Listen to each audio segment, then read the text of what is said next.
Bismillahirrahmanirrahim. Assalamualaikum warahmatullahi wabarakatuh.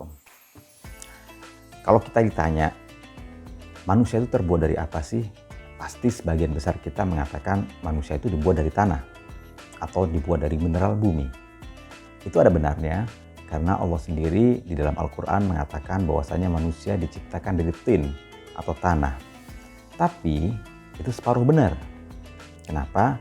Ada satu hal yang jarang kita perhatikan, yaitu yang Allah firmankan di dalam surat Shad ayat 72 dan di surat Al-Hijr ayat 29.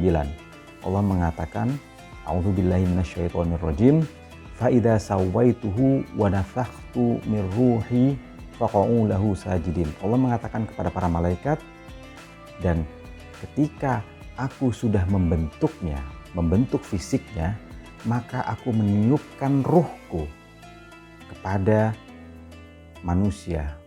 Maka setelah itu sujudlah kepadanya. Dalam artian selain fisik, manusia juga punya jiwa yang itu ditiupkan dari ruh Allah sendiri. Dan setelah itu barulah malaikat disuruh bersujud. Artinya kemuliaan manusia muncul bukan karena sisi fisiknya, sisi fisik manusia, tapi karena manusia mendapatkan suntikan atau tiupan ruh dari Allah Subhanahu wa Ta'ala.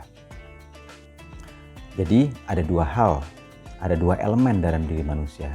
Yang pertama adalah elemen tanah yang merupakan sisi fisik dari manusia, dan yang kedua adalah jiwa yang muncul dari tiupan ruh Allah. Dengan demikian kita bisa mengatakan bahwasanya justru sisi jiwa manusia itu yang paling penting, jauh lebih penting daripada sisi fisik. Karena sisi fisik diambil dari tanah, diciptakan dari tanah, sedangkan sisi jiwa ditiupkan oleh Allah dengan ruhnya. Kalau diumpamakan itu mungkin kalau kayak gadget gitu ya, maka casingnya, ya kan, fisiknya, monitor, lalu kemudian ada motherboardnya, ada casingnya, ada layarnya, dan elemen-elemen elektronik hardware-nya itu adalah sisi fisik. Itulah yang dibuat dari tanah. Sedangkan programnya, operation systemnya, OS-nya, itulah jiwa manusia. Dan itulah yang membuat manusia itu lebih mulia dibandingkan makhluk yang lain. Dan iblis ketika enggan untuk sujud kepada manusia, itu karena dia hanya melihat sisi fisiknya. Ketika ditanya oleh Allah kenapa iblis enggan sujud kepada manusia, dia mengatakan, ya dia diciptakan dari tanah, saya diciptakan dari api. Disinilah kesalahan iblis dalam melihat manusia. Dia tidak melihat sisi ruhi, tidak melihat sisi spiritnya, tidak melihat sisi jiwa manusianya. Dia hanya melihat sisi fisiknya. Memang kalau dilihat dari sisi fisik, kita mungkin kalah dari makhluk-makhluk Allah yang lain. Tapi kita atau iblis saat itu tidak melihat sisi jiwa yang merupakan pusat kemuliaan manusia. Sayangnya, kita manusia juga sering melupakan itu. Oleh karena itu, kalau misalnya ditanya kita dibuat dari apa, kita selalu bilang kita dibuat dari tanah. Kita selalu melupakan sisi jiwa kita, sisi ruh yang tadi Allah tiupkan kepada manusia. Sisi itu sering banget kita lupakan, bahkan kita melupakannya saat kita beragama. Misalnya ketika sholat, kita sibuk dengan bagaimana kita melakukan gerakan-gerakan dalam sholat, bagaimana bacaan-bacaan dalam sholat, tapi kita lupa bagaimana kita harus menempatkan hati ketika sholat. Coba aja cari buku tentang sholat yang ada di toko-toko buku. Kebanyakan itu tentang bagaimana berwudu, bagaimana melakukan gerakan sholat, bagaimana bacaan sholat, tapi jarang sekali atau bahkan hampir tidak ada buku yang membahas tentang bagaimana khusyuk di dalam sholat.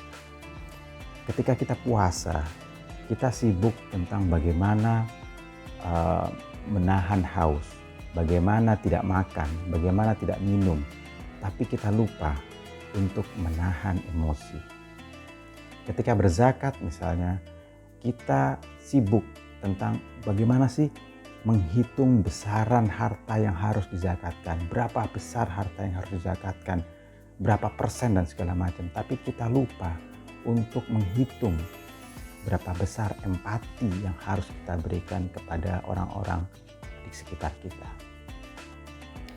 Hal itulah yang sering kita lupakan. Dalam pendidikan agama juga begitu. Yang kita ajarkan tentang agama adalah aturan-aturan yang menyangkut sisi fisik manusia. Sholat adalah tentang gerakan dan bacaan, bukan bagaimana fokus dan khusyuk dalam sholat. Haji juga demikian, tentang gerakan-gerakannya. Bukan saya mengatakan bahwasanya gerakan-gerakan dan bacaan itu tidak penting. Itu penting, tapi itu baru separuh dari sesuatu yang penting. Ada hal yang jauh lebih penting dari itu. Nabi sendiri pernah didatangi seorang sahabat dan mengatakan, Nabi, saya hanya bisa Al-Fatihah dalam sholat. Saya hanya bisa bacaan-bacaan yang pendek-pendek. Apakah saya masuk surga? Kata Nabi, ya dia bisa masuk surga. Kenapa? Karena yang penting sebetulnya bukan itu. Yang penting adalah ketundukan hati ketika sholat. Assalamualaikum warahmatullahi wabarakatuh.